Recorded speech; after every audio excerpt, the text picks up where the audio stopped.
300 priests, more than 1,000 abuse survivors. A grand jury report into sex abuse allegations in Pennsylvania has shaken the Catholic Church. Its release had people asking why New York isn't opening up a similar investigation. Tonight, I got some answers.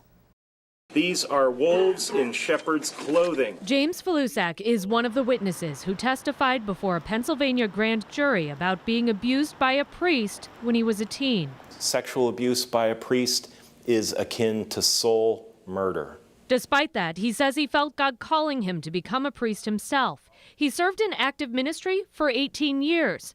Faluszczak now lives in Buffalo and wants prosecutors to investigate here.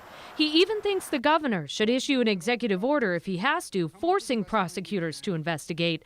But it might not be that simple. Erie County DA John Flynn says he's already gotten 15 to 20 calls in the past few months from survivors asking him to launch investigations, but he says it's all about timing. The problem is that until we change the statute of limitations laws here in New York State and perhaps in Pennsylvania as well, and nationwide, we're gonna face a situation that I'm facing for the past 4 months here, where I am time barred by the statute of limitations from bringing action against the perpetrators here and providing justice to these poor victims. Flynn supports the Child Victims Act, which would eliminate the statute of limitations for all sex-related criminal cases when the victim is under 18, and so does Faluszczak, who says he will continue to advocate for survivors.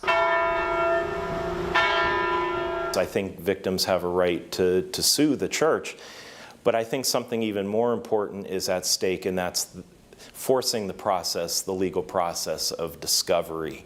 Because even as the state might potentially conduct an investigation, individual victims have a right to bring their cases forward. Tonight, Acting State Attorney General Barbara Underwood's office told me she has directed her criminal division leadership to reach out to local DAs, who are the only entities that have the power to convene a grand jury to investigate these matters. The AG's office also says the only way justice can be served is if the legislature passes the Child Victims Act.